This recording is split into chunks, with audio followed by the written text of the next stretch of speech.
माँ, बापू। तुझे खीर बहुत पसंद है ना? एक बार चला गया तो तुझे खीर कौन खिलाएगा? मैं तुम्हें लेने आया हूँ। कटे हो तुम दोनों। माँ,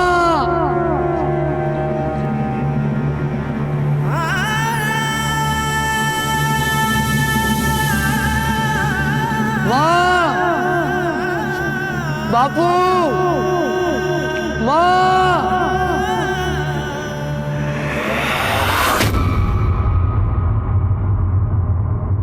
आज के दौर में जहां बड़े से बड़े रिश्ते फीके पड़ने लगे, जहां रिश्तों की कद्र और बड़ों की अहमियत कम हो रही है, वहीं राजस्थान के एक छोटे से गांव में एक बेटा अपने खोए हुए माता पिता को ढूंढ रहा था।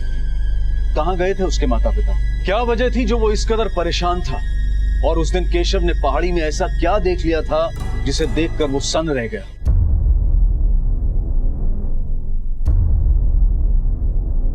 कौन से गांव से हैं आप लोग? सर हम भीनमाल से हैं। ये केशव है, इसके सारे परिवार वाले भीनमाल से ही हैं, पर अब इसके माँ बाप लापता हैं। लापता है?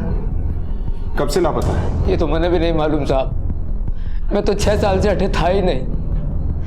बम्बई में रिक्शा चलाता हूँ और जब 6 साल बाद वापस लौटा तो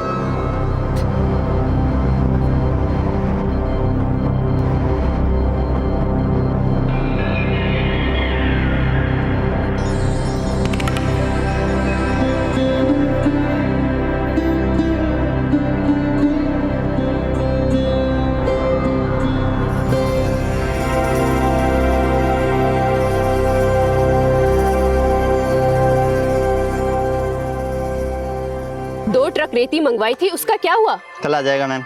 पक्का? एकदम पक्का। ध्यान रखना। हाँ। घड़ी कम्मा सरला दीदी। खम्बा घड़ी कैसे हो केशव? आ गए मुंबई से? अरे मुझे तो लगा था कि तुम शादी करके ही वापस आओगे। आप भी ना दीदी बिल्कुल भी नहीं बदली। कैसे हो केशव? मैं बिल्कुल ठीक हूँ विनोद भैया, आप कैसे हो? सब बढ़िया। कब आया मुंबई से? मैं बस अभी चला आ रहा हूँ। चल अच्छा हुआ। ठीक है तो सरला से बात कर, मैं थोड़ा काम देख के आता हूँ। जी जी बिल्कुल। और बता माधव और बाकी के घर वाले कैसे हैं? वो बिल्कुल ठीक है दीदी। 2 दिन पहले मिला था। मुझे तो एनजीओ के काम से आजकल शहर में ज्यादा रहना पड़ता है, इसलिए यहाँ की खबर नहीं रख पाती। अब गांव में पानी जो लाना है तो शहर के चक्कर तो काटने ही पड़ेंगे ना। अरे दीदी जितना आप इस गांव के लिए करती हो उतना आजकल कोई किसी के लिए नहीं करता। अभी के लिए मैं जाऊँ, फिर आता हूँ कभी फुर्सत में आपसे मिलने। ठीक है। चलो।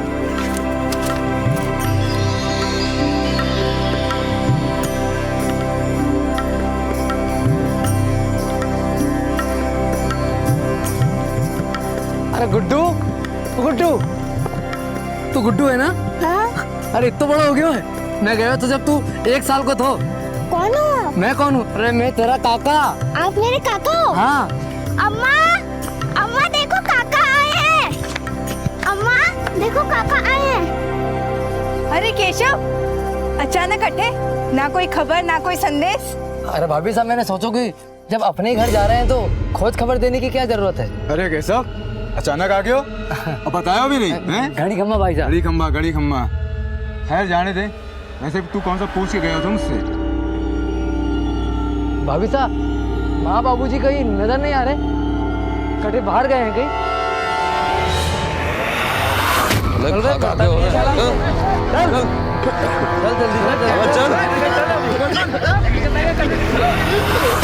तने बताया नहीं केशव ने? अरे माँ बाबू सब तीरथ पे गए हुए। तीरथ पे? हाँ। कब चले गए तीरथ पे और यूं अचानक? अरे अब नहीं जाएंगे तो कब जाएंगे? अरे मतलब क्या बोल के गए हैं? वापस आने को क्या विचार है? देख उन्हें आने में काफी वक्त लग जाएगा। ये बता तू यहाँ कब तक है? मैं तो बस इसी महीने के लिए हूँ। क्यों? अरे कुछ नहीं, इसलिए पूछ रहा हूँ कि उनको आने में काफी वक्त लग जाएगा। थारे जाने के 20-25 दिन बाद ही आवेंगे वो लोग। अरे भाई साहब पर आपने उन्हें ऐसे जाने ही क्यों दिया? इस उम्र में उनकी देखभाल कौन करेगा?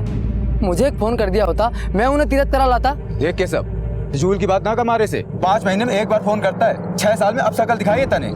हर इसके उम्मीद रखूं है? और तुझे माँ बापू की इतनी चिंता होती ना तो तू यहाँ से कभी जाता ही नहीं।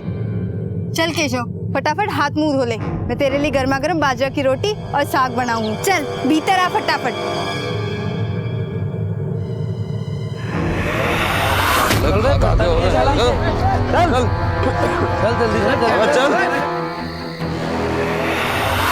राम राम काका। अरे कैसा तू कहता है बम्बई से? आज ही आया हूँ काका। हाँ बैठ। कैसे हो? ठीक हूँ बिल्कुल। और घर में काकी और आपको बेटो मोनू वो दोनों कैसे हैं? मैं भी ठीक है। मोनू तो सरपंच के कारखाना में काम करे। अच्छा। हाँ। अच्छा काका एक बात बताओ, थे मैंने फोन पे बताया हो कहीं नहीं कि माँ और बापू दोनों तीर्थ यात्रा पे निकल गए हैं? वो अरे भाई मैं सोचो कि तू बम्बई में तो भी यही काम कर रहा है, दिन भर तो व्यस्त रहे हुए, भागा दौड़ी का मायने तू भी यही परेशान रहे हुए, तो बस ये वास्ते को नहीं बताया, कोई खास बात को नहीं। अच्छा कितने वक्त हो गए उनको निकले हुए? वो एक काम कर, कैसा तू घर आना, हमारे ग्राहकी का टाइम है। ठीक है काका। सदानंद के जमीन पर उनका दोनों बेटा कोई अधिकार है, औरतों को जायदाद में हिस्सा ना मिले, ठीक है? खम्मा खड़ी हुकुम, खम्मा खड़ी। जे केशव है, मुंबई से वापस आ गए हो, सोचा आपके पाँव छुआ दूं। चल घड़ी खम्मा हुकुम। क्या बे भगोड़े, मैंने तो लागो शहर से हीरो बन के वापस आएगा, थारे बदन पर तो रफू किया कपड़ा है। अब यही रहेगा वापस जाएगा? वापस तो जाना है हुकुम, और वैसे भी मैं अठे अपने माँ बापू से मिलने आया था, और अब वो तो है ना।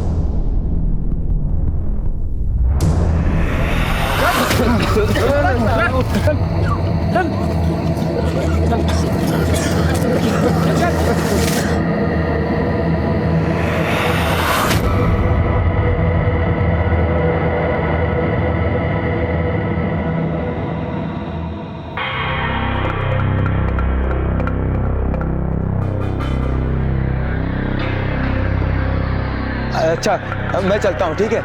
आ जा केशव, आ चल।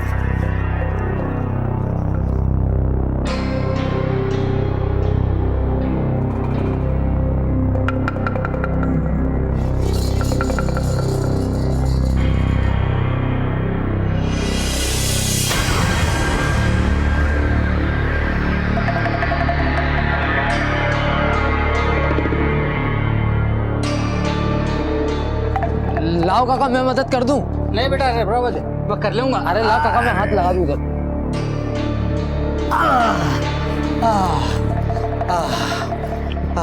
काका काका। हाँ काका आप तो मुझे बचपन से जानो हो, हाँ बेटा। और आपने मुझे गोद में भी खिलाया है। एक बात पूछूं, सच सच बताओगे?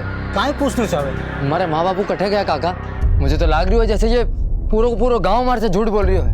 आप ही बताओ कहाँ है मेरे माँ बापू? कुछ दिनों पहले गांव में महामारी फैल गई थी, और जितने भी लोग महामारी के शिकार थे ना, उन्हें गांव से बाहर निकाल दिया, गांव की भलाई के लिए। क्या?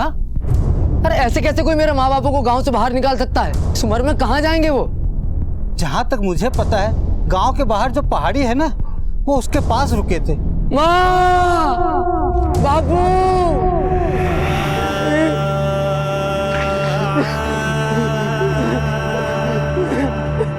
आपने जो देखा होगा उसे देखकर शायद आपको विश्वास नहीं हो रहा होगा, आपके हाथ पैर ठंडे पड़ गए होंगे और आपके रोंगटे खड़े हो गए होंगे। आज हम आपको एक ऐसे दिल दहला देने वाले केस से रूबरू कराएंगे जहां राजस्थान के एक छोटे से गांव में कुछ लोगों को झोपड़े में बंद करके जिंदा जला दिया गया।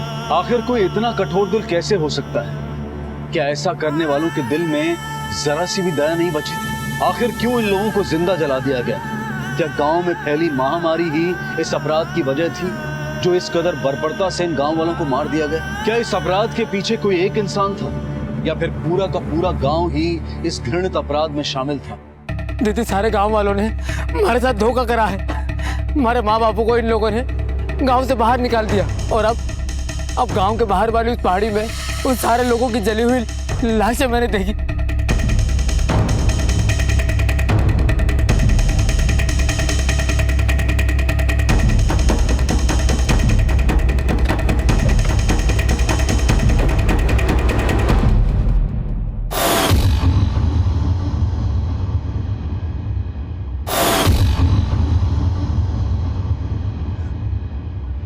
अभी तो यही थी, अचानक से कहाँ गायब हो गई? मैंने अपनी आंखों से देखा है विनोद भैया। केशव पक्का तूने ठीक से तो देखा? यही थी सब लाशें? मैंने अपनी आंखों से देखा है विनोद भैया, माँ बापू और भी बहुत सारे जले हुए लोग थे यहाँ। झोपड़ा जला तो है, जरूर कोई बात है। मुझे लगता है पुलिस में खबर करनी चाहिए। सर केशव का कहना है कि उसने वहाँ कई लाशें देखी, पर जब हम वहाँ गए तो वहाँ जले हुए झोपड़े के सिवा कुछ भी नहीं था। साहब जीते जी मैंने मेरे माँ बापू से किसी ने मिलने नहीं दिया। और अब तुम जब उस जगह पे पहुंचे तो वहां लगभग कितनी लाशें थी? लगभग 10-11। सुंदर सर। फौरन इनके गांव चलते हैं और देखते हैं कि आखिर माजरा क्या है। सर लेकिन इनका गांव यहाँ से 60-70 किलोमीटर दूर है। जगह चाहे कितनी भी दूर हो, कानून हर जगह होना चाहिए।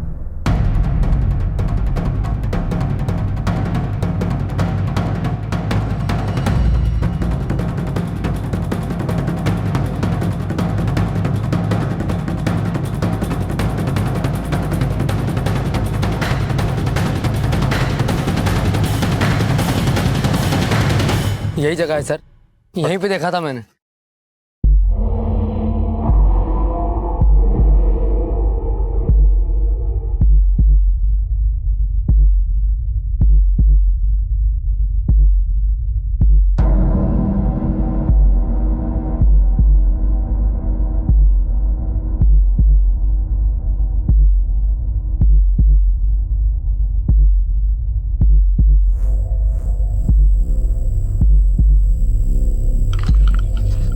सर कुछ नहीं मिला है। सुंदर, हमें गांव के लोगों से पूछताछ करनी चाहिए, तभी हमें पता चलेगा कि आखिर मामला क्या है। इस गांव के 60-70 किलोमीटर के सराउंडिंग में कुछ भी नहीं। इसका मतलब बाकी के लोग भी इसी गांव के होंगे।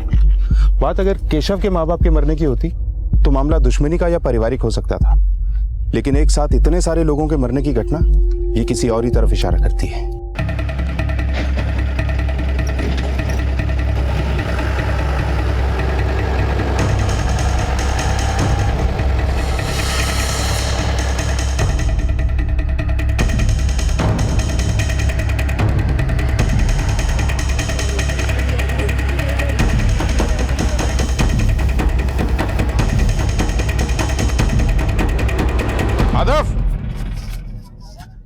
जी साहब। आग? नाना साहब, मारो तो उस तरफ कभी जाना ना होवे, बल्कि किसी ना तो किसी के मुंह से सुनी हो। माँ बाप की खोज खबर लेने की भी कोशिश नहीं की? नहीं साहब, वो सरपंच जी ने फरमान जारी किया तो। कैसा फरमान? गांव के कुछ लोग अशुद्ध हो गए थे, सबको बीमारी हो गई थी, एक दूसरे को देख लेने से भी बीमारी फैल जाती थी, इसलिए गांव के सरपंच जी ने उन गांव वालों को गांव से बाहर निकालने का आदेश दे दिया। और ये भी कहा साहब कि अगर उनसे कोई मिलेगा तो उनको गांव में घुसने नहीं दिया जाएगा। इसलिए साहब हम कभी उधर जाते भी ना थे। ये बात है दरोगा साहब। अरे आपका रुख हमारे गांव की तरफ कैसे? सब कुछ ठीक तो है ना? हम अक्सर वहीं दिखाई देते हैं सरपंच साहब, जहाँ कुछ ठीक नहीं होता है। क्या बात कर रहे हो? आज तक तो आप लोग कभी इस गांव में आए नहीं थे, पर सब कुछ ठीक ही चल रहा था। क्या? गांव के बाहर एक झोपड़े में केशव ने कुछ लोगों की जली हुई लाशें देखी थी। इससे पहले कि ये किसी को कुछ बताता, इसने उन लाशों को ठिकाने लगा दिया। और अभी अभी हमें ये पता लगा है कि कुछ दिनों पहले आपके हुक्म से कुछ लोगों को इस गांव से निकाल दिया गया था। हाँ, छुआछूत वाली बीमारी थी उनको, सारा गांव चपेट में आ रहा था उसके। देखिए, हम सरपंच है इस गांव के, गांव का भला और गांव वालों का स्वास्थ्य हमारी जिम्मेदारी है, हमारी। इसीलिए हमने फरमान जारी किया था।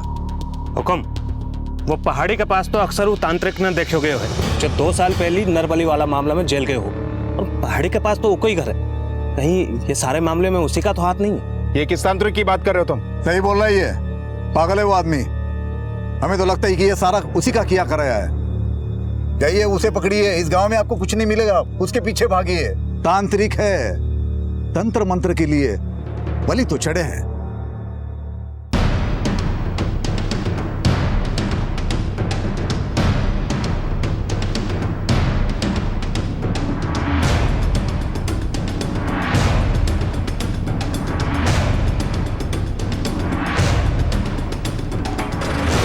सुंदर, ये तांत्रिक जहां भी दिखाई दे इसे पकड़ के पुलिस स्टेशन लेकर आओ। बीमारी की वजह से बेचारे गांव वालों को गांव से बाहर कर दिया गया। गांव में कोई अस्पताल, कोई ऐसी सुविधा भी नहीं है जिससे इनका इलाज हो सके। आखिर इन लोगों को ऐसी कौन सी बीमारी थी जो एक दूसरे में फैल रही थी, और तांत्रिक ने इतनी सारी लाशों को कब गायब किया होगा? सर शायद ऐसा हुआ होगा, जब केशव पहली बार वहाँ पर गया होगा तो उसने उसे वहाँ देख लिया होगा, और केशव के जाने के बाद तांत्रिक ने सारी लाशों को ठिकाने लगा दिया होगा। एक काम करो, अपने 2 कांस्टेबल्स को इस गांव में छोड़ दो। ये तांत्रिक जरूर किसी और को अपना अगला शिकार बनाने की कोशिश करेगा, और इसकी नरबली वाली फाइल्स भी निकलवाओ। पता करते हैं कि इसने और क्या क्या कारनामे किए हैं। गांव वालों से पूछताछ करने पर ऐसा लग रहा था कि उन्हें एक जवाब रटा सा दिया गया, और यही बात पुलिस के शक को और गहरा कर रही थी। आज भी हिंदुस्तान में ऐसे कई गांव हैं जहां कई किलोमीटर के रेडियस तक कोई कानून व्यवस्था नहीं है, और जहां कानून व्यवस्था नहीं होती वहां लोग अपना कानून बना लेते हैं। पुलिस के लिए फिलहाल इन 12 लाशों का राज सबसे बड़ी चुनौती थी, जिसे सुलझाने की वो पूरी कोशिश कर रहे थे। वहीं गांव में कुछ ऐसे लोग भी थे जिन्हें ये बात बिल्कुल रास नहीं आई थी कि केशव की वजह से गांव में पुलिस का आना हुआ। केशव की दिलेरी की वजह से ही पुलिस को इन लाशों के बारे में पता चल पाया था, लेकिन कहीं इसी दिलेरी की वजह से केशव किसी मुसीबत में तो नहीं फंसने वाला था। देख केशव, हो सकता है वो लोग कोई और हो, माँ बापू सा कहीं और चले गए हो। काश ऐसा ही हुआ हो भैया।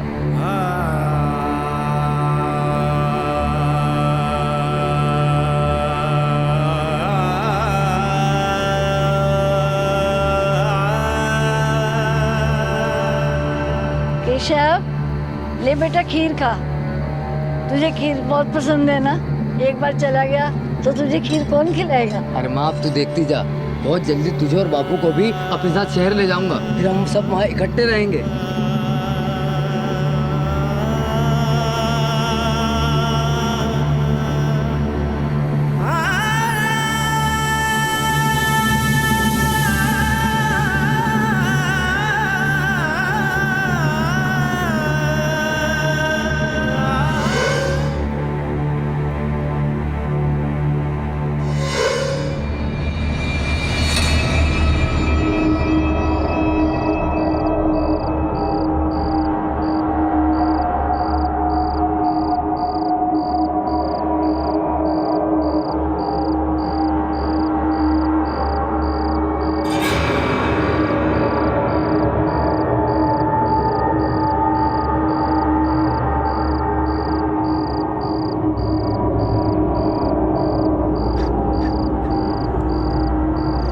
इकट्ठे होते दोनों।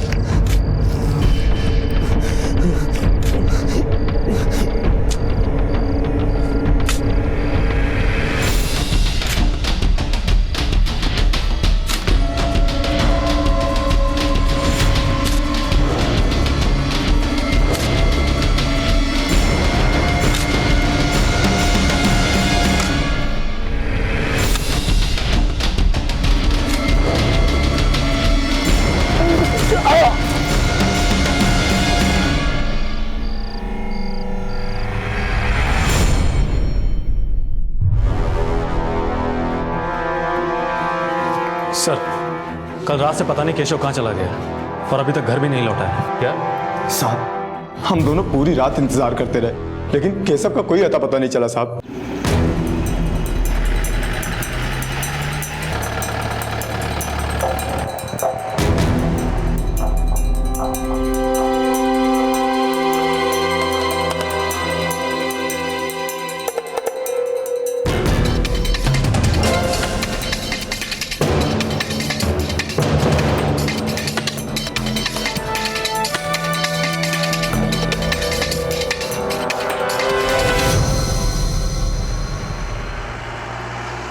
अरे रुको,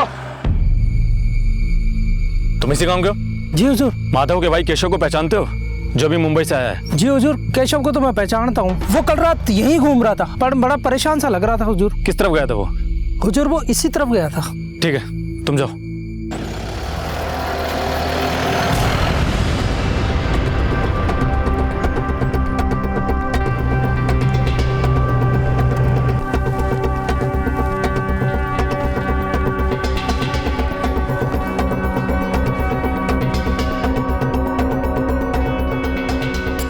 आखिर इतनी रात को केशव यहाँ क्यों आया होगा, वो भी इस जले हुए झोपड़े के पास, और इसके बाद वो गया कहाँ होगा? सर, कहीं केशव भी तो उस तांत्रिक का शिकार तो नहीं बन गया?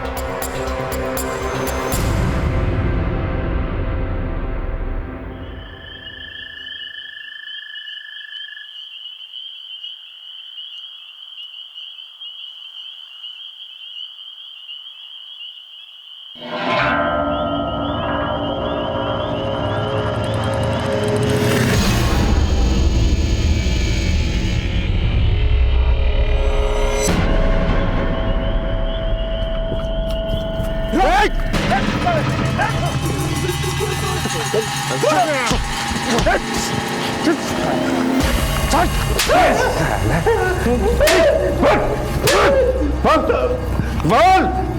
क्यों कर रहा है ये सब? क्यों नहीं सबकी जान? कहाँ है सबकी लाशें? बोल। क्या हुआ साहब, क्या बात है? अच्छा, तुझे पता ही नहीं क्या बात है? वो चाकू, उस पे लगा हुआ खून। बेटा तेरी सारी हिस्ट्री हमारे पास है। पिछले केसों से तू बच गया था, मगर इस केस से नहीं बचेगा। बोल बोल, क्यों मारा केशव को? साहब मैं क्यों किसी को मारूंगा, और आप किस केसम की बात कर रहे हो? तू इन सब मासूमों की बलि चढ़ा रहा था, और केशव वो है जिसकी बलि तूने कल चढ़ाई। बात को घुमा मत, जल्दी बता, बता मामला क्या है? साहब वो लड़का जो कल मिला था।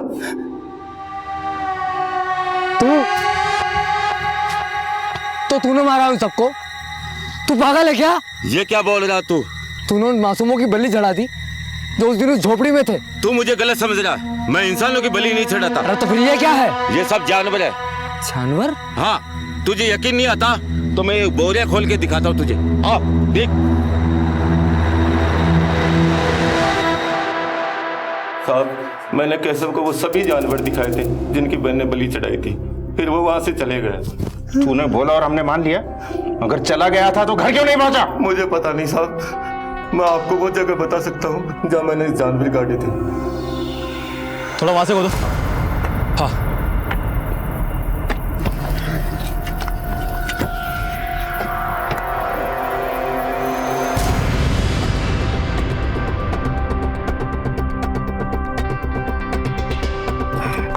ये देखिए सर। सर, यहाँ तो सारे जगहों से गड़े हुए जानवरों की लाशें मिली हैं। जानवर की लाश? वैसे उसके चाकू पे लगे खून की रिपोर्ट भी आ चुकी है। वो खून के निशान भी किसी जानवर के ही थे। सर अगर तांत्रिक ने कुछ नहीं किया तो फिर इसके पीछे कौन हो सकता है? और केशव कहाँ गया होगा? सुंदर, इसी सवाल की गुत्थी तो सुलझ नहीं रही है।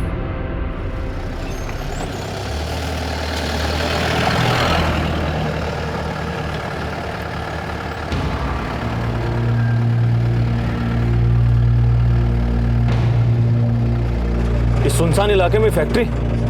चौधरी एक काम करो, इस फैक्ट्री पे ले लो।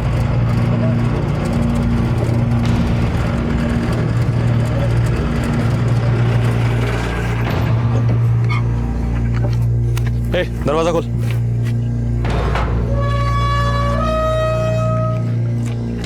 क्या भाई, ये फैक्ट्री बनता क्या? साहब उनसे पूछ लीजिए, वो सुपरवाइजर है।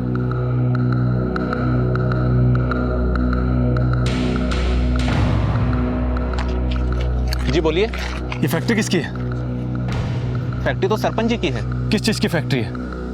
और इतनी बदबू क्या आ रही है? आपको जो कुछ ही पूछना है आप सरपंच जी से पूछ लीजिए।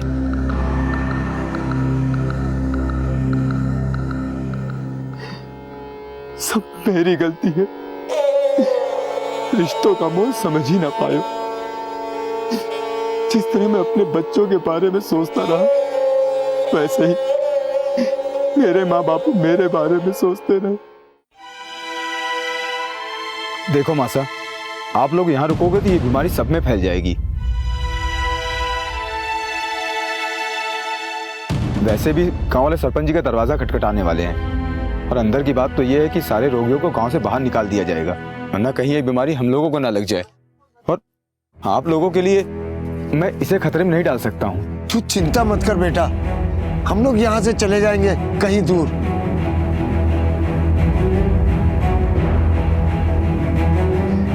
दीदी, केशव के लिए भी मैं ही जिम्मेदार हूँ। अगर मैंने उसका ध्यान रखा होता तो वो मेरे साथ होता।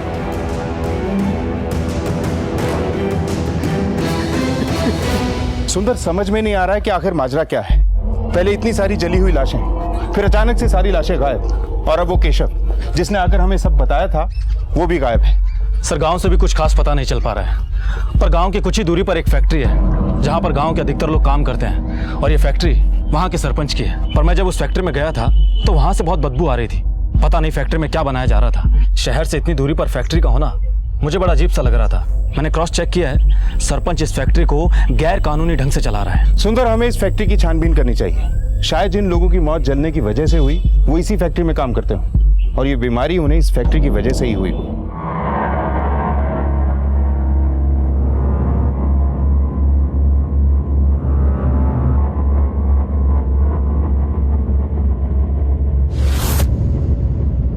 इसका पीछा करो।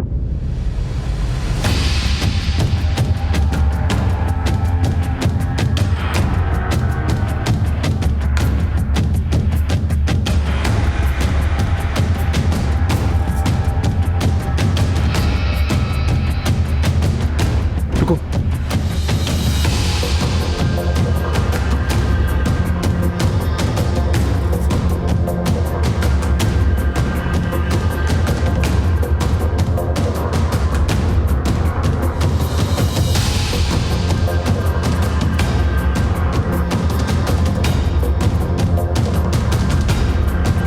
देखो अच्छी तरह।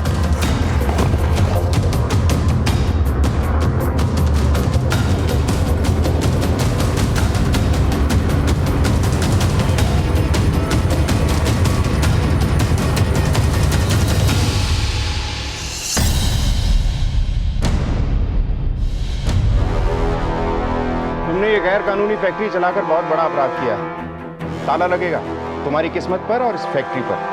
गांव के सभी लोग तुम्हारी फैक्ट्री में काम करते थे, जिनमें केशव के माँ बाप भी शामिल थे। जाहिर सी बात है, अगर गांव छोड़ देने के बाद भी उनका तुमसे लेना देना है, तो उनकी मौत की वजह में भी सिर्फ तुम्हारा ही लेना देना होगा।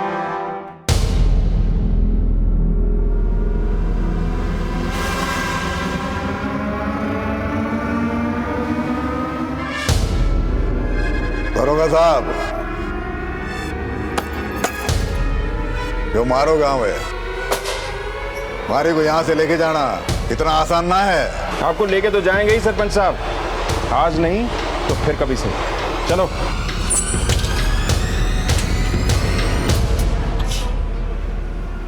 सुंदर, स्पेशल फोर्स के लिए एप्लीकेशन भेजो। इन सब मौतों के पीछे सरपंच का ही हाथ है, इसे अरेस्ट करना ही होगा। सर। साहब, ये सब मेरी वजह से हुआ साहब। मैंने उनको भेजा था, जिसके बाद ये सब। सर, गांव के ऊपर मैंने शुरू से ही सरपंच का दबदबा देखा है, पर वो इस हद तक गिर सकता है ऐसा लगा नहीं था। सर, आप उसे अरेस्ट क्यों नहीं करते? देखिए, हमारी पुलिस चौकी आपके गांव से 70 किलोमीटर दूर है और ये ज्यादा बड़ी पुलिस चौकी भी नहीं है। सरपंच के पास जितने लोग हैं उनसे निपटने के लिए हमें और जवानों की जरूरत होगी। हमने स्पेशल फोर्स की मांग की है, वो अप्रूव होते ही हम सरपंच को गांव के बीच से उठा के लाएंगे। और जब से सरपंच को पता चला है कि उसका फांडा फूट चुका है, उसने गांव के आसपास अपने लोग भी बढ़ा दिए। सर, पोस्टमार्टम की रिपोर्ट आ चुकी है। मरने वाले सभी लोगों को टीबी की बीमारी थी और उन सभी लोगों को जिंदा ही जला दिया गया था। क्या? जिंदा जला दिया?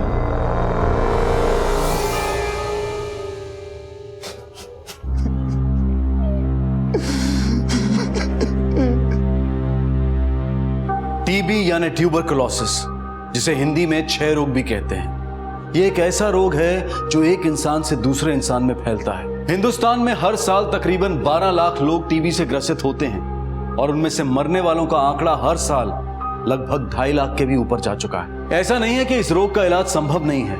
इस रोग का इलाज भारत सरकार द्वारा मुफ्त में किया जाता है, लेकिन कई पिछड़े हुए क्षेत्रों के लोग इस सुविधा का फायदा नहीं उठा पाते। वजह सिर्फ एक ही है, शिक्षा की कमी। पोस्टमार्टम की रिपोर्ट से खुलासा हुआ था कि जो 12 शव गांव से बरामद हुए थे, उन सभी को टीबी था और उन्हें बड़ी ही निष्ठुरता से भूखे रखने के बाद जला दिया गया था। पुलिस की तहकीकात का रुख अब एक फैक्ट्री की तरफ मुड़ गया था, जहां माधव के माता पिता काम करते थे। उन्होंने तय कर लिया था कि वो उस फैक्ट्री में जाकर और जानकारी हासिल करेंगे, क्योंकि वो एक ऐसे क्लू की तलाश में थे जिससे इन निर्मम हत्याओं के राज से पर्दा उठ सके। सर, क्या ये सरपंच इतना बड़ा नेक्सस अकेला हैंडल कर सकता है? मुझे तो ऐसा लगता है कि इसके साथ कोई तो जरूर है। ये सब तब पता लगेगा सुंदर, जब सरपंच हमारे हाथ लगेगा। सर, मेरे पास एक आइडिया है। आइडिया थोड़ा अजीब है, पर फोर्स आने के अप्रूवल से पहले ट्राई कर सकते हैं।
चलो सरपंच साहब और बैठ लिए इसी गाड़ी में। अब हमारी गाड़ी में बैठो। दरोगा, ये ठीक नहीं कर रहे तुम। अरे सब ठीक है, चल चल। दरोगा, भूल रहे तो ये हमारा इलाका है। भूल आप रहे सरपंच साहब, आपका इलाका पीछे रह गया। चलो अंदर, चल अंदर, चलो चलो। क्या नहीं है, चलो। अरे तुम जानते नहीं हो। एक तो तू गैर कानूनी फैक्ट्री चला रहा था, ऊपर से तेरे ही डंपिंग ग्राउंड में जली हुई लाशें मिलती हैं और मरने वाले सभी लोग तेरी ही फैक्ट्री में काम करते थे। क्या ये सब? हाँ मैं मानता हूँ वो फैक्ट्री मेरी है, वो लाशें मेरी जमीन पर मिली थी, लेकिन सब उन सबको महामारी थी। उनको महामारी नहीं थी, टीबी थी उन्हें, जो तेरी ही फैक्ट्री में काम करने की वजह से हुई। क्या ये सब मामला? सर, केशव का पता चल गया है।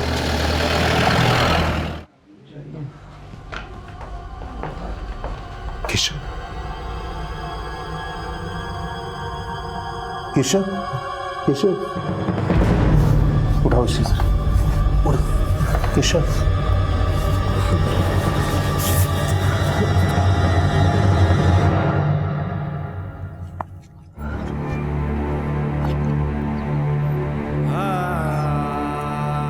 भाई साहब, मैं तो यहाँ माँ बापू से मिलने आया था।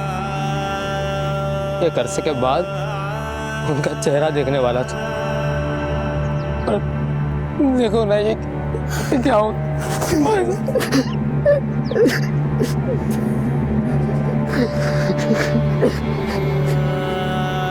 अब तक पुलिस के हाथ जितने भी सुराग लगे थे वो किसी भी ठोस नतीजे तक पहुंचने के लिए काफी नहीं थे, क्योंकि ये पूरा अपराध इतने योजनाबद्ध तरीके से हुआ था कि अपराध की जड़ और कारण दोनों से ही पुलिस अनजान थी। अब भी कई सवाल पुलिस के सामने खड़े थे। केशव के माता पिता समेत उन गांव वालों को किसने जिंदा जलाया था? गांव में महामारी क्यों फैली? और इस पूरी योजना का सूत्रधार और सरपंच का साझेदार कौन था? इन सारे सवालों के जवाब मिलने अभी बाकी थे। और इसी बीच केशव का पता चल गया और उसने जो बयान दिया उसने इस पूरे केस का रुख ही बदल दिया। उस रात जब मैं फिर से माँ बापू को ढूंढने पहाड़ी पर गया तो वहां मुझे वो तांत्रिक मिला। उसने बताया कि उसने गांव वालों को नहीं मारा,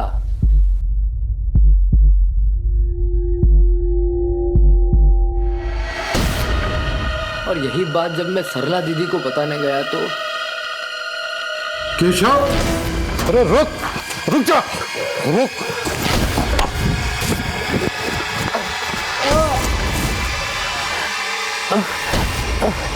ये तो तुरुक का इक्का है विनोद, इसे तो संभाल कर जिंदा रखते हैं।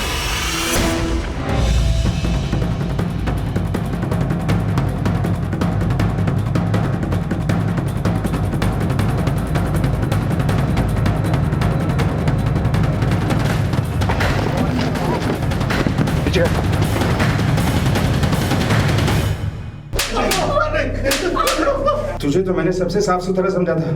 ये क्या कहानी है? इतनी लंबी प्लानिंग, इतना बड़ा सेटअप। सर, 7 साल पहले जब मैं यहाँ आई तो मेरा एक ही मकसद था, इस गांव के पानी की समस्या हल करना और यहाँ के लोगों की भलाई करना। वाह, ऐसा लग रहा है जैसे तू देवी का दूसरा रूप है। मुद्दे पर आ, कहानी मत सुना। जब मैं यहाँ आई तो मैंने देखा इस गांव के आसपास कुछ भी नहीं है, और अगर चलती थी तो सिर्फ एक ही आदमी की, सरपंच की। हाँ, मैं एकदम सीरियस हूँ। इतना सब कुछ करके क्या मिल गया हमें? बस सरकार से एक मेडल। सरपंच से बात करके देखते हैं, शायद कुछ बात बन जाए। तुम्हारा प्लान क्या है? ये ऐसी जगह है जहाँ किसी का कोई ध्यान नहीं। बस ये समझो कि राजस्थान के नक्शे में ये गांव है भी या नहीं, ये भी लोगों को पता नहीं। जरा सोचो, अगर यहाँ पे फैक्ट्री लगा दी जाए तो परमिशन की कोई जरूरत नहीं, कुछ भी करो, कुछ भी बनाओ, और तो और मजदूर मुफ्त। लेकिन सरपंच हमें सब क्यों करने देगा? फायदा, पैसा, और कौन नहीं चाहता फायदा और पैसा। सरपंच जी, आप चाहे तो क्या कुछ नहीं कर सकते। दवा की फैक्ट्री है और गांव वालों को मुफ्त में दवा मिल जाएगी आपकी वजह से। मसीहा बनने का अच्छा मौका है, और ये ऐसा सौदा है जहां नुकसान कुछ भी नहीं, बस फायदा ही फायदा है। और भी कुछ फायदे हो सकते हैं, जरा इत्मीनान से मिलिए, समझाते हैं।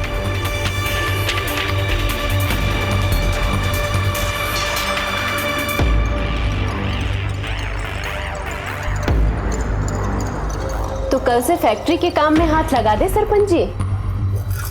बिल्कुल बिल्कुल। हमें पता था कि फैक्ट्री में जो केमिकल हम यूज करने वाले हैं उससे गांव के लोग बीमार पड़ेंगे ही, इसलिए हमने फ्री में दवा बांटने का नाटक भी किया। गांव वालों को जो दवा हम बांटते थे उसमें पानी भरा होता था। ये बात हमने सरपंच को नहीं बताई थी। फैक्ट्री और बाकी का सब कुछ सरपंच के नाम पर चल रहा था। हमें शक तो था सरपंच की नीयत पर, और फिर तभी हम लोगों को इतने कम पैसे, बात तो 50-50 की हुई थी ना। अरे बात हुई थी, कोई लिख के तो नहीं दिया था ना। ये ठीक नहीं है। ठीक लगे तो कर, वरना तंबू बम्बू उखाड़ के गांव से बाहर फेंकवा दूंगा। मैंने सोच लिया था कि इस गांव से सरपंच को उखाड़ फेंकूंगी। फैक्ट्री में धीरे धीरे लोग बीमार पड़ने लगे। उनकी बीमारी जब लोगों में फैलने लगी तो मैंने ही सरपंच से कहा कि उनको गांव से बाहर निकाल दें, ताकि फैक्ट्री में रात में भी काम करवा के उनसे ज्यादा से ज्यादा मुनाफा कमाया जा सके। और फिर उस रात जब सरपंच ने बीमार गांव वालों को गांव से बाहर झोपड़ी में बंद कर दिया था, तो मैंने और विनोद ने मिलकर उन्हें जिंदा जला दिया, ताकि सारा इल्जाम सरपंच पर आए। अब देखती हूँ सरपंच को। झोपड़ा जलकर राख हो गया है और इन लाशों को उसकी जमीन पर फेंक कर आएंगे। उस दिन विनोद उन डेड बॉडीज को सरपंच की जमीन पर ठिकाने लगाने ही गया था कि वहां केशव आ गया। केशव के निकलते ही विनोद ने उन डेड बॉडीज को सरपंच के डंपिंग एरिया में डंप कर दिया, और केशव के आने से पहले ही विनोद वापस ऑफिस आ गया। हमने सोचा था इस मामले में सरपंच को फंसाकर पूरे गांव पर राज करेंगे, लेकिन सरपंच ने बड़ी चालाकी से सारे मामले को तांत्रिक की तरफ मोड़ दिया। केशव को क्यों गायब कर दिया था तुम लोगों ने? और कौन से लाशें उठ के बोलेंगी कि हमने उन्हें जलाया है? और रही बात सरपंच की, तो कानून को सबूत चाहिए जो वो दे नहीं सकता। केशव, अरे रुक जा, रुक।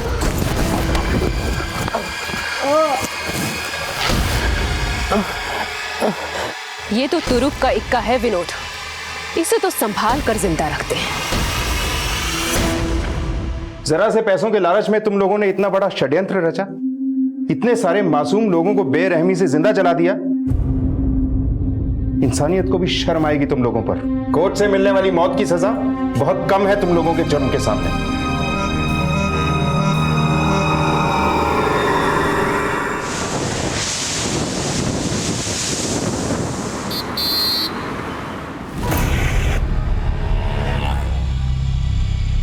आईने का प्रतिबिंब परछाई जितना ही मिथ्या होता है, और सपने हकीकत से दूर रखने वाले छलावे। लेकिन जब हकीकत इंसान को छलती है तो वक्त भी उसका साथ छोड़ देता है।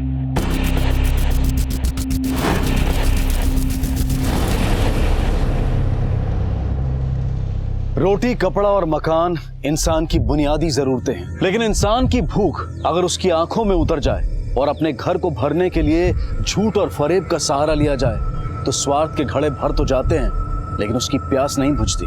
माना कि जिंदगी संघर्षों से भरी है, लेकिन दूसरों को छलने वाले जब पछतावे की आग में सुलगते हैं तो अपने आप को कोसने के अलावा उनके पास कोई दूसरा विकल्प नहीं बचता।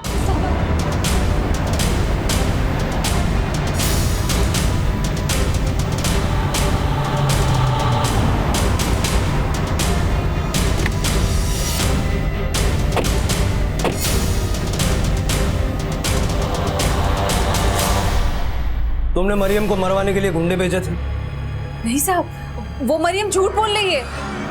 लेकिन उसने तो बोला कि तुम्हारे भेजे गुंडों ने तुम्हारे नाम से उसको धमकाया, जान से मारने की कोशिश भी की। गुंडे तो मरियम के वो दोनों मुश्तंडे बेटे हैं जो हम दोनों बहनों का रोज पीछा करते हैं।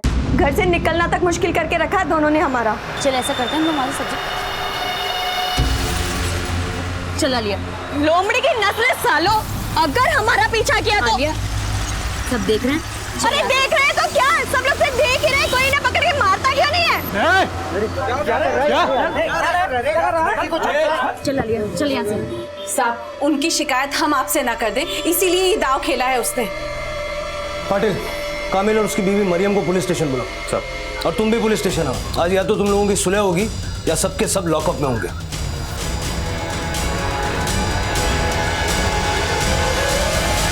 साहब मैं जो साहब ना मैं क्या मैं मत कर। इन सब का मुखिया है तू।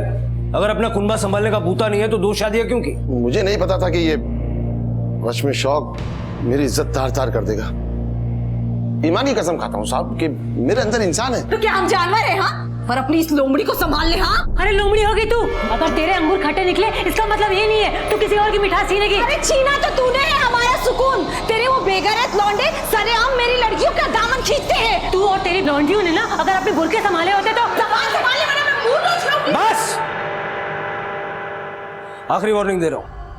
आज के बाद अगर तेरी बीवियां, बेटियां या बेटे कोई भी झूठी शिकायत लेकर यहां आया और हमारा टाइम बर्बाद किया तो उनसे तो मैं बाद में निपटूंगा। पहले मैं तुम्हारी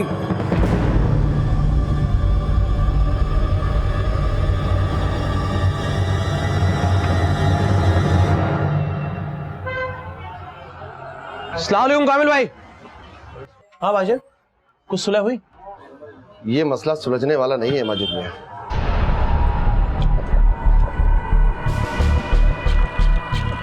दोनों ही सुलग रही हैं। लगता है मुझे अब कुछ दूसरा ही तोड़ निकालना पड़ेगा। तोड़ तो निकालना ही पड़ेगा, वरना तुम्हारा दिलफेक बाप उस घर को उन्हीं के नाम कर देगा। अब ये घर मैं अपने नाम करा कर ही दम लूंगी। अम्मी, ये बात तो तुम तब से बोल रही हो जब से तुम्हारे शौहर इस घर से गए। लेकिन इस बार मेरा दांव खाली नहीं जाएगा। लेकिन अम्मी आप करने क्या वाली हो? उसे अपनी लौंडियों की आबरू की बहुत फिक्र है ना, लेकिन इस बार वो वहां से बेआबरू होकर निकलेंगी। हाँ, यही ठीक रहेगा अम्मी। उसके दोनों बेटों को रेप चार्जेस में अंदर करवा देंगे हम। लेकिन अम्मी, पुलिस को यकीन कैसे दिलाएंगे कि वो तीनों धंधा करती हैं? गैर मर्दों के साथ ताल्लुकात हैं उनके। इस झूठ को सच बना के परोसने का क्या अंजाम हो सकता है?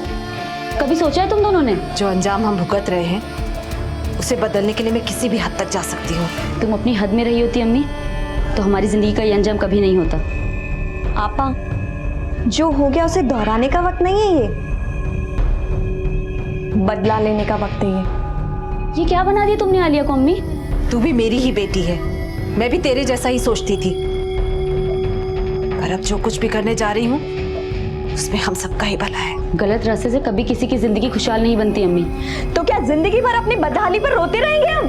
खून के आंसू रुलाने के लिए खून के खूंट भी पीने पड़ते हैं और खून बहाना भी पड़ता है।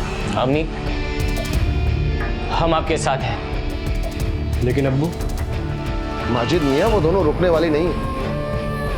पुलिस अब उन्हें नहीं मुझे तोड़ेगी और मुझे अपनी हड्डियां नहीं तोड़वाती। तो फिर आगे क्या सोचा है? अब जो सोचा है वही होगा। अगर तूने हमारा साथ नहीं दिया तो गलत का साथ कभी नहीं दूंगी अम्मी। जैसे एक बयान में दो तलवारें नहीं रह सकती, उसी तरह से दोहरी शख्सियत रखने वाले कभी भी एक सुकून भरा आशियाना नहीं बना सकते। घर में चार बर्तन होंगे तो खनकेंगे ही। इस कहावत से ज्यादा विशैला मुहावरा है अपनी ही थाली में छेद करना। जब अपने ही अपनों की शय और मात में दिलचस्पी लेने लगे तो रिश्तों की बिसात पर शुरू होता है नफरत का खेल।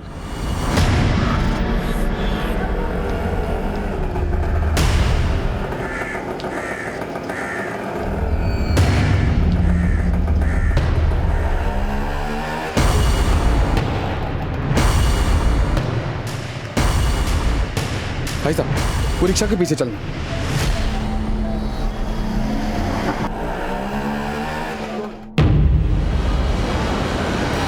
क्या हुआ? मेरी शक्ल भी भूल गई?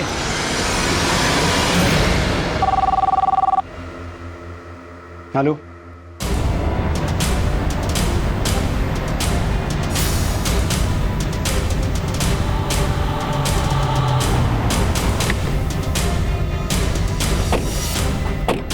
हट जाओ, हटो हटो, साइड हटो। थोड़ा सामने से।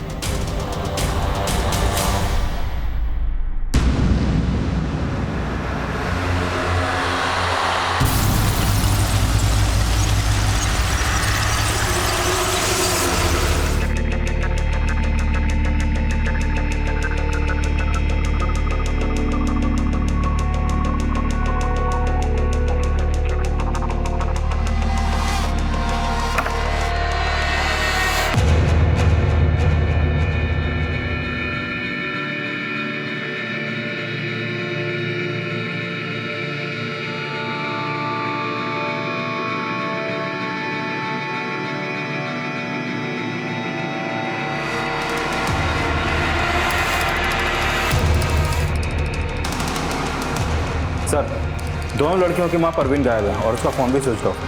ये सारा खाने पीने का सामान भी फॉरेंसिक में भेजो। सर ये असलम, ये इनके घर में ऊपर भाड़े पे रहता है, इसी ने हमें कॉल किया था। सर मुझे नहीं पता कि आंटी कहाँ पर है। मैंने तो आलिया और फातिमा की डेड बॉडीज देखी तो 100 नंबर पे कॉल कर दिया बस। वो तो फर्स्ट फ्लोर पे रहता है ना, तो यहाँ से शोर शराबे की, झगड़े की, तोड़फोड़ की आवाज तो सुनी होगी। सर इनके यहाँ तो रोज तो झगड़ा होता था, इनफैक्ट सर कल भी हो रहा था, लेकिन मैंने ध्यान नहीं दिया। कल रात घर के आसपास इनके बाप, भाई, दोस्त, रिश्तेदार या कोई शक्मंद किसी को देखा? नहीं सर, मैं जॉब पे से आता हूँ और सीधा सो जाता हूँ। क्या काम करता है? सर डोमिनिक में पिज्जा डिलीवरी बॉय हूँ। सुबह कॉलेज आता हूँ और इवनिंग शिफ्ट में जॉब करता हूँ। सुबह सबसे पहले लाशें तूने देखी? हाँ सर, मैं सुबह रेंट देने के लिए आया था तो देखा कि इनका दरवाज़ा खुला था। और कब से किराए पे रह रहा है? तकरीबन 1 साल से।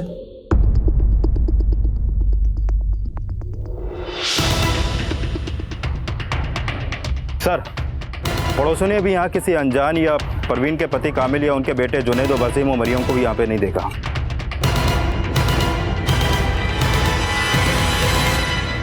लेकिन ये कांड मरियम और उसके दोनों बेटों का ही किया धरा है। सबको लेके आओ, और उस परवीन के पति कामिल को भी।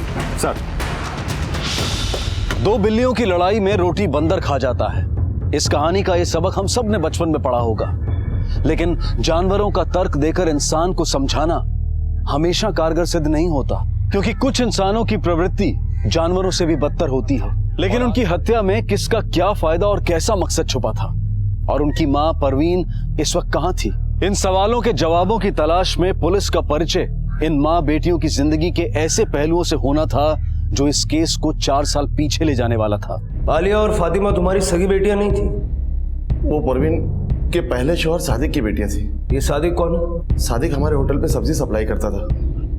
परवीन कभी कभी पैसे लेने आती थी, तभी से हमारी बोलचाल है।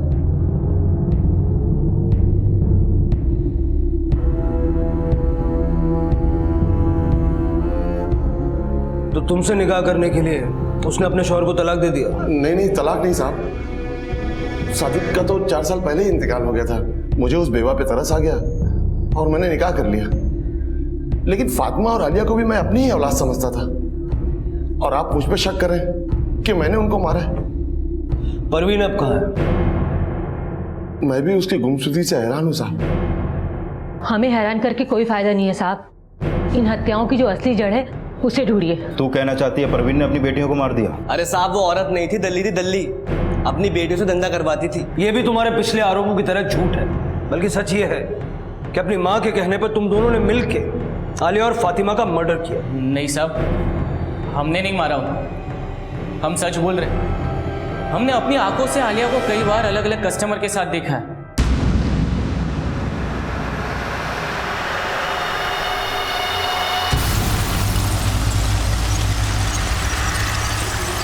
आलिया को किसी के साथ देख लिया तो उसका यह मतलब है कि वो प्रोस्टिट्यूशन करती थी। और फातिमा? फातिमा तो अपनी माँ के और बड़े धोखे का शिकार हुई। कैसा धोखा? 6 महीने पहले उसकी मंगनी हारून से हुई। हारून? वो निकाह तो फातिमा से करना चाहता था, पर उससे इश्क परवीन लड़ा रही थी। परवीन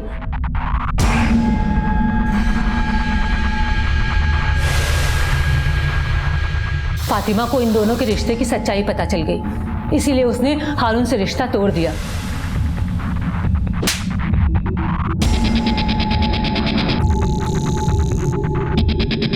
इसलिए वो परवीन को छोड़कर हमारे साथ रहने लगा। मुझे तो लगता है कि परवीन अपनी दोनों बेटियों को मारकर हारून के साथ भाग गई। मरियम और तेरे बेटे के आरोपों में कितनी सच्चाई है? साहब, मेरे जख्म मत कुरे दिए, हाथ जोड़ता हूं आपके। हाथ मत जोड़, सच बोल, वरना ये हाथ पैर सब टूट जाएंगे। मैंने परवीन से सच्ची मोहब्बत की थी। तो फिर परवीन और उसकी बेटियों को छोड़ने की वजह क्या थी? साहब, जो उन्होंने कहा है आप वही समझ लो। मतलब तू अपनी जबान नहीं खोलेगा? मैं अपनी जबान से उनकी इज्जत तार तार नहीं करना चाहता। इनका भरोसा नहीं किया जा सकता। परवीन, आलिया और फातिमा के साथ साथ इनकी कॉल डिटेल्स भी निकलवाओ और पता लगाओ ये हारून कौन है। सर, मैंने आलिया और फातिमा के मोबाइल चेक किए, दोनों फोन से। कल रात 9 बजे से 12 बजे के बीच परवीन के नंबर पर बहुत कॉल हुई, लेकिन परवीन ने उनका कॉल रिसीव नहीं किया। इसका मतलब उनका मर्डर रात 12 बजे के बाद हुआ। सर एक बात और, फातिमा के मोबाइल स्क्रीन पे उसकी फोटो एक लड़के के साथ है, ये देखिए। पाटिल कहीं यही हारून तो नहीं? मरियम ने जो सिक्का उछाला उसके एक तरफ परवीन तो दूसरी तरफ हारून का जिक्र आया। इनके नाजायज रिश्ते को आलिया और फातिमा की हत्या की वजह बताया गया। साथ ही साथ आलिया और फातिमा के चरित्र पर भी सवालिया निशान खड़े किए गए। जब आग लगाने वाले राख को कुरेदने की बात करते हैं तो लगता यही है कि झूठ को शीशे में उतारा जा रहा है, लेकिन कभी कभी सच के पैमानों में भी झूठ के जाम भरे होते हैं। सर, परवीन के कॉल रिकॉर्ड के मुताबिक उसकी हत्या से पहले शाम 5:30 बजे दहीसर के एक पीसीओ से उसे कॉल आया, जिसके बाद वो शाम 6:30 बजे वहां पर पहुंची और सर उसी रात 1 बजे तक उसका फोन वहां पर एक्टिव रहा और उसके बाद बंद हो गया। उस रात कामिल, मरियम और उसके दोनों बेटों के फोन की लोकेशन कहाँ थी? मरियम की फोन लोकेशन उसके नया नगर वाले घर की थी। कामिल, जुनैद और वसीम अपने काशी मीरा वाले होटल के पास थे। पाटिल, ये इनका सोचा समझा षड्यंत्र हो सकता है और पीसीओ से फोन करके परवीन को दहीसर बुलाना इन हत्याओं को अंजाम देने की चाल। ये सब देड़चन है। फोन लोकेशंस को लेकर के इनको शक के दायरे के बाहर रखना ठीक नहीं होगा। लेकिन सर, आलिया और फातिमा के मोबाइल से रात 9 से 12 बजे के बीच में जो कॉल हुए थे ये भी एक साजिश हो सकती। अब ये तो पोस्टमार्टम रिपोर्ट के बाद ही पता चलेगा ना कि ये सारे कॉल्स उनके मरने से पहले हुए या मरने के बाद। वैसे इन माँ बेटियों की सबसे ज्यादा बात किससे होती थी? सर, आलिया के मोबाइल से उसके कॉलेज के जिशान नाम के लड़के को कॉल ज्यादा होते थे और फातिमा के मोबाइल से हारून को। इस जिशान को भी बुलाओ और ये हारून कब आ रहा है?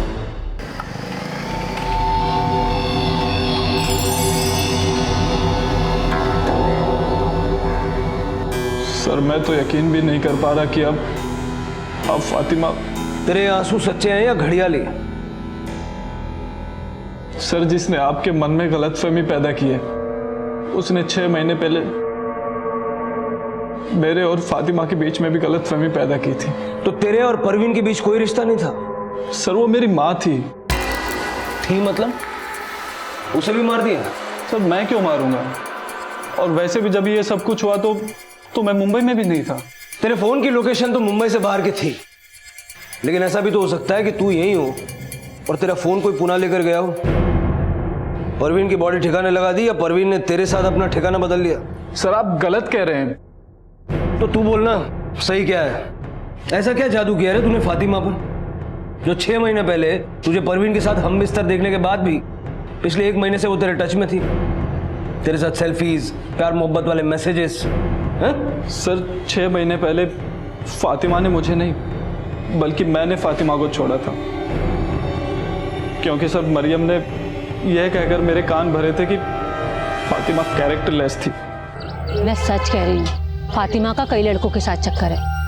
उसकी माँ और बहन ना किसी से कम नहीं है। लेकिन आप तो उनकी बड़ी माँ है ना। मैं उन्हें कुछ नहीं मानती और तुझे इसलिए आगाह करने आई हूँ कि कल को तुझे बलि का बकरा बना के कहीं पैसे ना ऐंठ ले।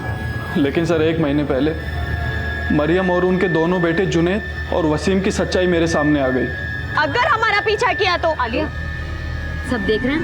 अरे देख रहे हैं तो क्या है, सब लोग से देख ही रहे हैं, कोई इन्हें पकड़ के मारता क्यों नहीं है?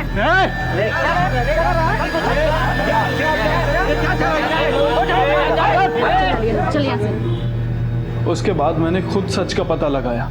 सर, वो लोग उनको जानबूझकर बदनाम कर रहे थे ताकि वो लोग परेशान होकर ये शहर छोड़ दें और वो उनका घर हड़प लें। ये तुझे बताया किसने? आलिया ने। और फातिमा तो इतनी स्वाभिमानी थी कि वो अपनी अम्मी और बहन को कहती थी कि उनको जो कुछ भी चाहिए वो दे दो। सर, फातिमा बहुत अच्छी लड़की थी।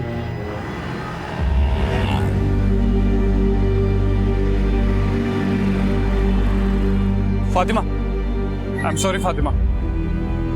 फातिमा, वो फातिमा फातिमा फातिमा प्लीज प्लीज मुझे माफ कर दो। मैंने मरियम की बातों में आके कल को मुझसे निकाह करके फिर से मुझ पे शक किया तो? नहीं फातिमा, ऐसा नहीं होगा आगे। फातिमा, ये सब तमाशा मत करो।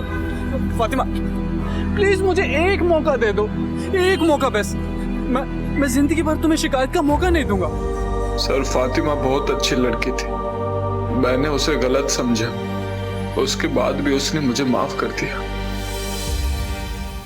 सर, 7 अगस्त की रात 12 बजे के आसपास आलिया और फातिमा की हत्या हुई। गला घोंट के मारा गया, लेकिन हत्या से पहले उन्हें बेहोशी की दवा दी गई जो उनके घर से बरामद हुई फिश करी में मौजूद थी। पटेल, इसका मतलब है कि किसी ने पर्पसली उनको फिश करी खिला के बेहोश किया और फिर उनके फोन से परवीन को कॉल्स किया। हो सकता है उसका मकसद परवीन को घर बुलाना रहा होगा, या फिर यह भी हो सकता है कि ये हारून और परवीन की साजिश हो। शायद परवीन ने ही आलिया और फातिमा को बेहोश किया, अपना फोन दहीसर में किसी के पास छोड़ा और वापस आई। उनकी ये प्लानिंग पिछले 1 महीने से चल रही थी। वो खुद ही फातिमा के मोबाइल से हारून को कॉल्स और मैसेजेस कर रही थी, ताकि जब हारून अपना बयान दे तो हारून पे भी शक न जाए।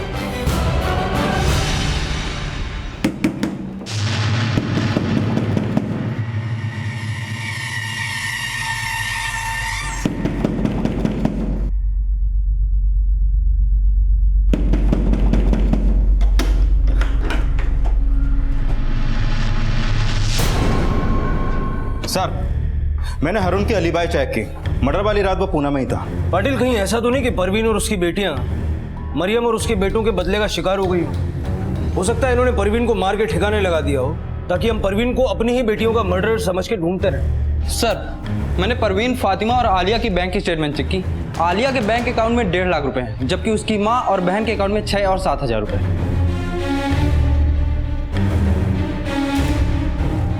इस आलिया के बॉयफ्रेंड जीशान का क्या स्टेटस? सर, मेरी उससे बात हुई है, कॉलेज के बाद आ जाएगा।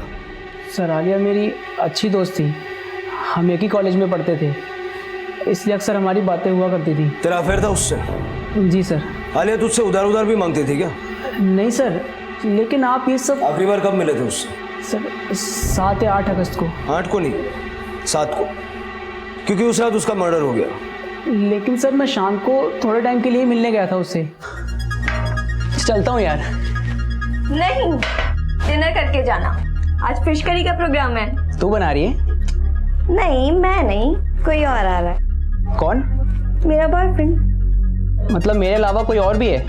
बहुत है सर। मुझे नहीं पता आलिया की जिंदगी में और कौन कौन था।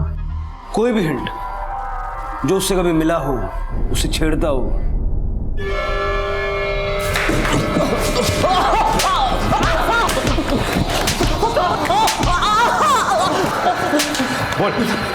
साहब, वो झूठ बोल रहा है। मैं कभी उसके कॉलेज नहीं गया। जिशान ही नहीं, हारून ने भी तुम दोनों को उन्हें परेशान करते हुए देखा था। हारून परवीन की पढ़ाई बोल रहा है, ये परवीन की चाल है। दोनों मिले हुए हैं साहब। तुम कहना चाहती हो कि उसने ही अपनी दोनों बेटियों को मार दिया, लेकिन इसमें फायदा तो तुम्हारा ही है। तुम्हारे शौहर के नाम का वो मकान अब तुम्हारा हो जाएगा। साहब, परवीन चाहती थी मैं मीरा रोड वाला घर उसके नाम कर दूं। तो तूने क्या किया? कामिल उसके साथ रहता जरूर था, पर उसने उससे निकाह नहीं किया था। फिर वो किस हक से घर मांग रही थी? तो इस बारे में तूने हमें पहले क्यों नहीं बताया? आप पहले ही मुझ पर खून का इल्जाम लगा रहे थे, मैं डर गया। वो औरत इतना गिर गई थी कि एक दिन मेरी और कामिल की गैर मौजूदगी में मेरे घर में घुस गई अपनी बेटियों के साथ। मुझे नहीं जाना है।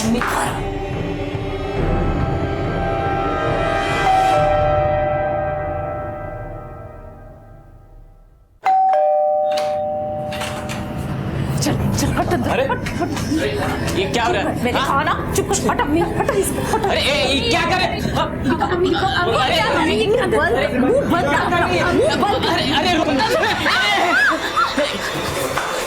ये सब क्या हो रहा है यार? खाला, हमने कुछ नहीं किया, ये लोग जबरदस्ती घर में। ना बेटा, मैंने सब देख लिया। क्या देखा है? इन लड़कों ने मेरी लड़कियों के साथ। चुप, झूठ मत बोलना। साहब, वो तो जीनत की वजह से हमारी इज्जत बच गई, वरना तो वो औरत हमारे बेटों को बदनाम करने की सोच कर आई थी। हाँ, ये सच है। मरियम और उसके बेटे कभी किसी का कत्ल नहीं कर सकते, और जिस रात कत्ल हुआ उस रात मरियम मेरे साथ मेरे घर पे ही थी। साहब, उस रात मेरा पार्टनर कामिल और उसके दोनों बच्चे यहीं थे। उसके बाद हम सब साथ में घर गए। सब मरियम और उसके बेटों ने यह भी बोला था कि परवीन अपनी बेटियों से धंधा करवाती थी, फिर उनको मारने के बाद अपने आशिक के साथ भाग जाने का मोटिव। हो सकता है कि मरियम के बेटों को बदनाम करने की चाल नाकामयाब होने के बाद फातिमा ने उसका विरोध किया हो, आलिया ने भी उसका साथ दिया। तो इस थियरी के हिसाब से परवीन का मोटिव समझने के लिए हमें परवीन के कैरेक्टर को समझना होगा। पता लगाओ कामिल की जिंदगी में आने से पहले परवीन का अपने स्वर्गीय पति सादिक के साथ रिश्ता कैसा था, और साथ साथ ये भी पता लगाने की कोशिश करो कि हत्या से पहले पीसीओ से किसने परवीन के मोबाइल पे फोन किया था। सर,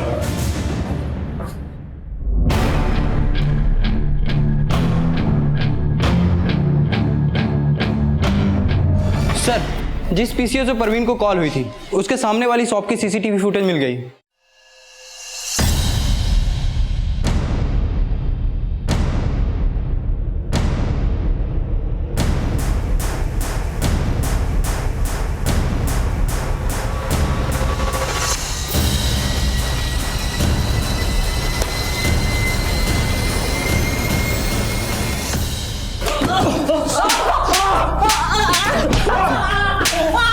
साहब बताता हूँ साहब, मैंने मारा, मैंने उसे कॉल किया था, पर साहब हमने मारा नहीं। कॉल किस लिए किया था?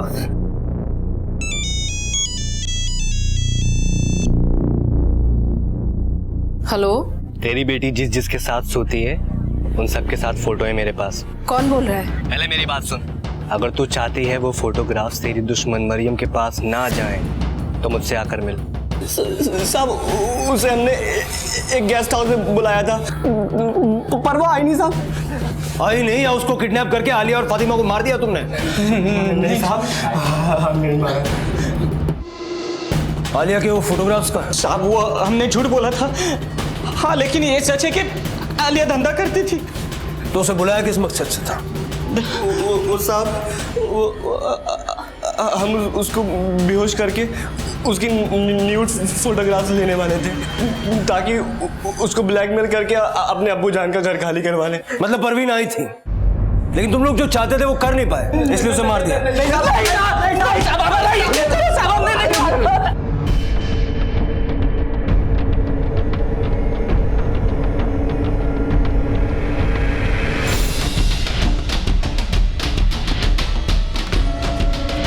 सर, जिस गेस्ट हाउस में जुनैद ने परवीन को बुलाया था, वहां जुनैद और वसीम ने रूम तो लिया था, लेकिन गेस्ट हाउस के स्टाफ ने वहां परवीन को नहीं देखा, और वो दोनों भी रात 9 बजे वहां से चेकआउट करके चले गए।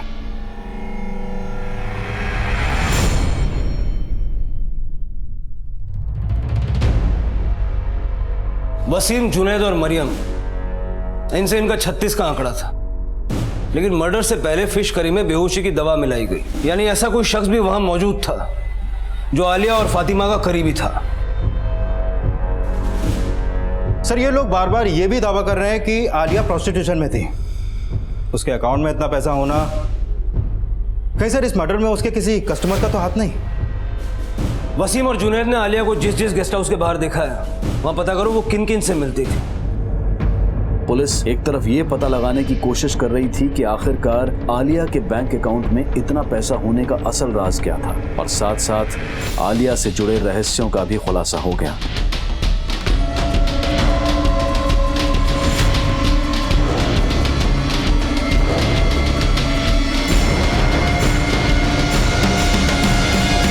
सर, आलिया अलग अलग आदमियों के साथ नहीं, सिर्फ इस अकेले के साथ मीरा रोड के गेस्ट हाउस में टाइम स्पेंड करती थी।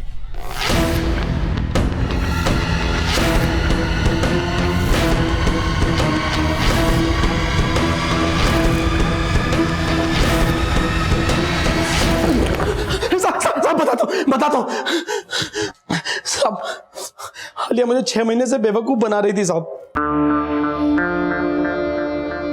वो कामिल से मिलने आती थी, मैं उसकी खूबसूरती देख के फिसल गया था। मुझे लगा कि मैं भी उसे पटा सकता हूँ। फिर मैं धीरे धीरे उस पर चांस मारना शुरू कर दिया।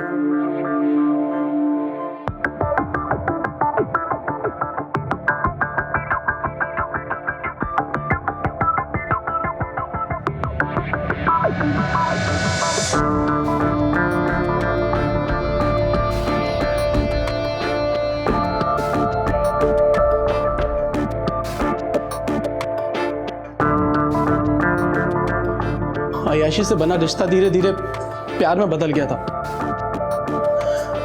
मैंने उसे निकाह करने का फैसला कर लिया, लेकिन वो मुझसे निकाह नहीं करना चाहती थी, क्योंकि उसका लफड़ा पहले ही जिशान से चालू था। इसलिए तेरी जल गई और तूने उसे मार दिया। नहीं, मैंने उसे नहीं मारा। उस रात तो साहब मैं होटल में ही था। लेकिन जिस रात उसका मर्डर हुआ, तूने उससे अपना स्पेशल फिश करी भिजवाया था। कौन सा डिलीवरी बॉय लेकर गया था? बोल बोल, कौन लेके गया था? सब मैं अपनी बेटी की कसम खा के कहता हूँ साहब, कोई फिश करी नहीं भिजवाई साहब, मैंने कोई फिश करी नहीं भिजवाई। पुलिस इस केस के हर एंगल को इन्वेस्टिगेट कर रही थी, और परवीन की तलाश में उसका अतीत भी खंगाला जा रहा था, जिसके लिए पुलिस उसके पहले पति के घर भी पहुंची।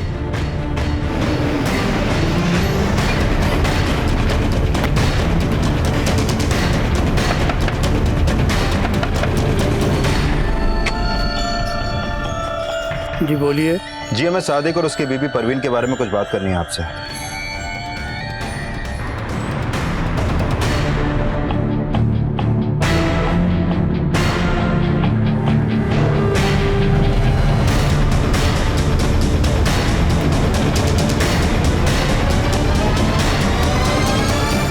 सादिक है, वेजिटेबल सप्लाई की आड़ में ह्यूमन ट्रैफिकिंग करता था। 5 साल की कैद हुई थी, अभी 1 अगस्त को ही रिहा हुआ है।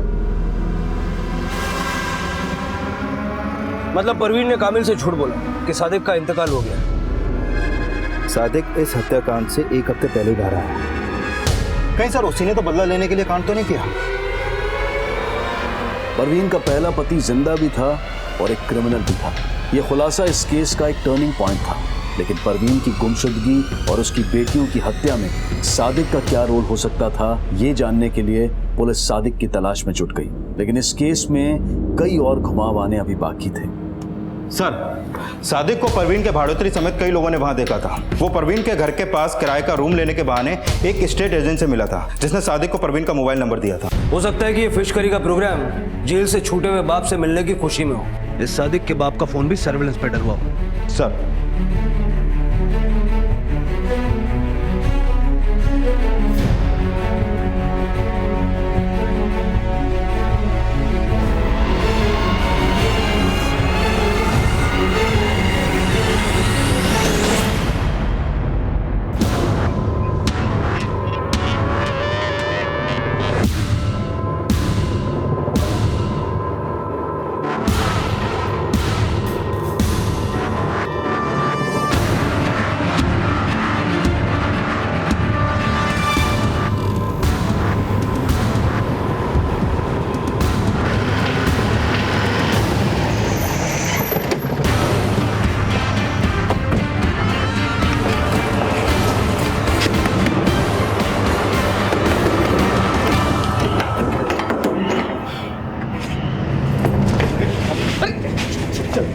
अंदर देखो कौन है।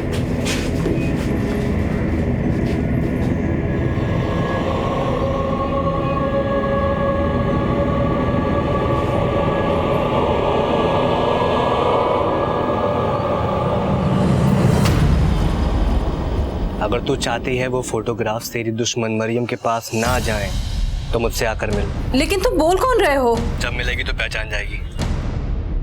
आना कहाँ है?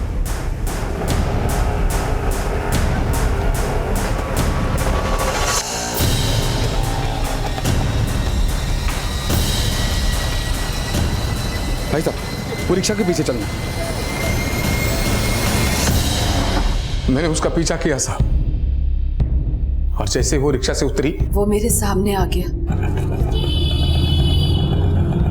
क्या हुआ? मेरी शक्ल भी भूल गई? मुझे लगा कि सादिक ने ही मुझे फोन करके वहां बुलाया है। साहब, मैंने सिर्फ उसका पीछा किया। मैं किसी जुनैद को नहीं जानता। बस मैं अपनी बेटियों के सामने उसे नहीं मिलना चाहता था, इसलिए। उसने मुझे धमकाया और अपने साथ ले गया। बैठो। साहब, उस औरत ने मुझे धोखा दिया। मुझे कैद क्या हो गई? ये कहने लगी कि मैं मर गया और वो कामिल के साथ रहने लगी। तुमने कामिल से झूठ क्यों बोला कि सादिक मर चुका था? बोलो। साहब, उस औरत ने मेरे जज्बात से खेला। मैं उसे सबक सिखाना चाहता था, और मुझे पता है वो कामिल को भी उसने पागल बनाया होगा पैसे हड़पने के लिए। ये सच नहीं है। मैं मानती हूँ कि मैंने कामिल से झूठ बोला, पर मैं उससे सच्ची मोहब्बत करती थी साहब। लेकिन तूने उसे ही नहीं, अपनी बेटियों को भी धोखा दिया। फातिमा के होने वाले शौहर के साथ तेरा रिश्ता था। पैसों के लिए अपनी बेटियों की इज्जत नीलाम करती थी, धंधा करवाती थी उनसे। ये झूठ है साहब, ये झूठ है। तो फिर कामिल ने तुझे छोड़ा क्यों? कामिल ने मुझे नहीं छोड़ा साहब, बल्कि मैंने खुद उसको अपनी जिंदगी से दूर कर दिया। उसने मेरे जज्बात से खेला, निकाह तक नहीं किया मुझसे, क्योंकि उसकी नियत मेरी बेटियों पर थी।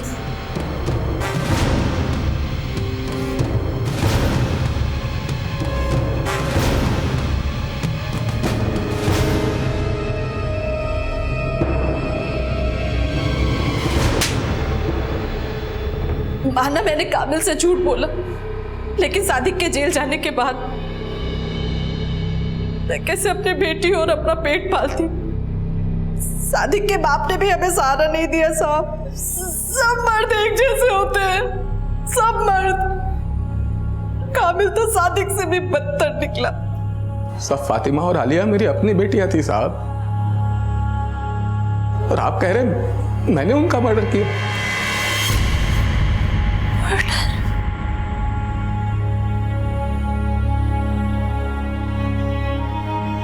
फातिमा आलिया। हाँ, उनका मर्डर हुआ है। मारने से पहले उन्हें बेहोश किया गया। जो फिश करी उन्होंने खाई थी उसमें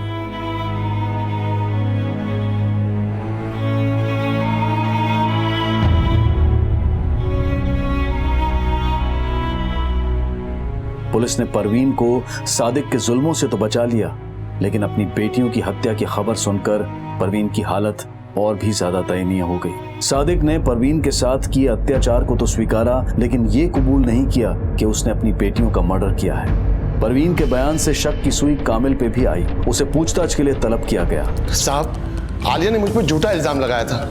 मैं उसे अपनी बेटी मानता था। अच्छा? मेरा यकीन करो साहब, उसने मुझे रेप के इस इल्जाम में फंसाकर परवीन की नजर में गिरा दिया और फिर पुलिस कंप्लेंट की धमकी देकर मुझसे 1 लाख रुपए ऐंठ लिए।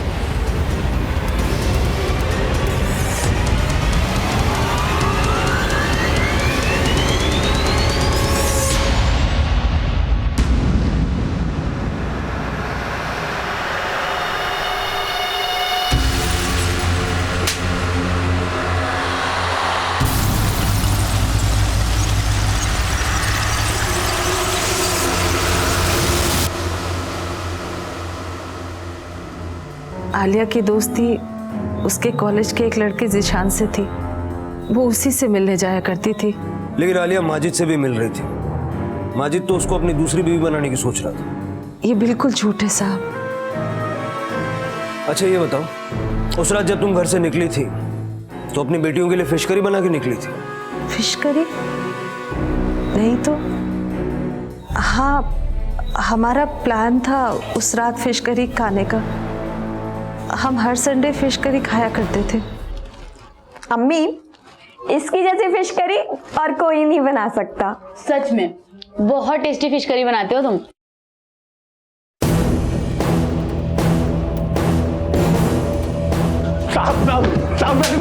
मैंने कुछ नहीं किया।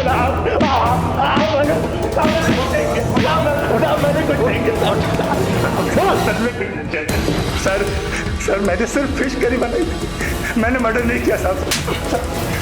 सर मेरा यकीन कीजिए, मैंने वाकई कुछ नहीं किया सर।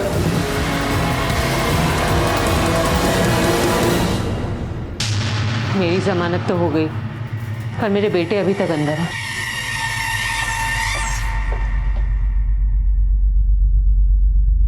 ये कल ही जमानत पे रिहा हुई है और आज आप फिर से आपा को कितनी बार अंदर बाहर कराओगे आप लोग? जीनत, माजिद ने बताया कि तुझे उसकी अय्याशियों की कोई खबर नहीं थी, लेकिन तुझे तो सब कुछ पता है ना? ये किसने फोन किया है? वेंडर का नंबर है, लो चेक कर लो। मुझ पे शक मत करो, मैं तुम्हें कभी धोखा नहीं दूंगा।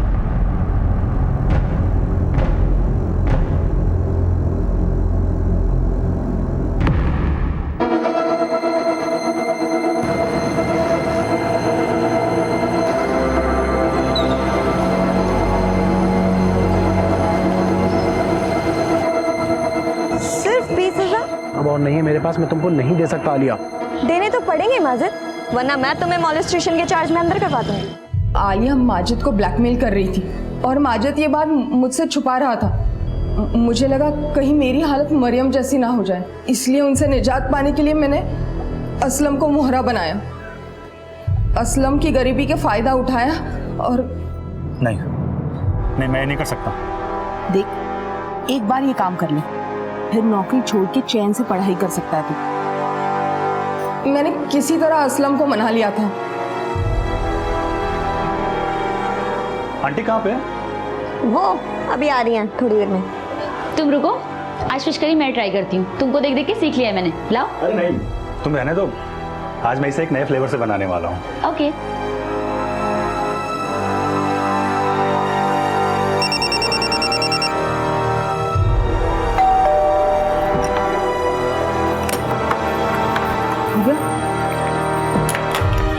इनकी माँ कहाँ है?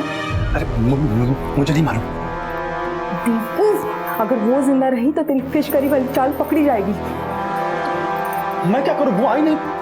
इन लोगों ने फिश खा ली। एक काम कर, परवीन को फोन लगा, कब तक आ रही पूछ, और जैसे ही वो आएगी ना उसको भी, समझ गया ना? हाँ। और ये अपने फोन से नहीं, उनके फोन से लगा।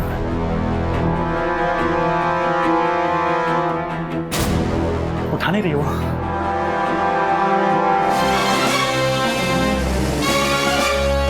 बस अब यहाँ रुकना ठीक नहीं है। देखो तुमको जिससे बदला लेना था वो मर गई है। चलो निकलो यहाँ से।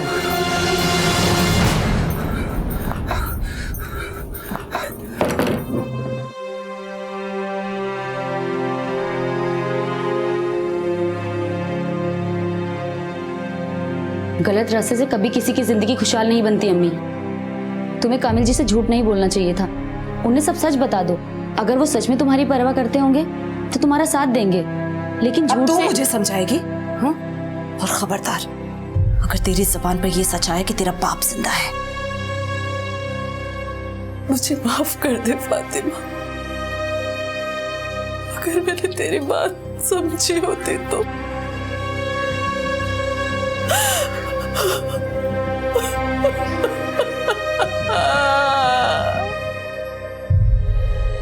परवीन ने अपनी मुश्किलों का समाधान झूठ से करना चाहा और शायद इसीलिए आलिया को भी ये राह आसान लगी।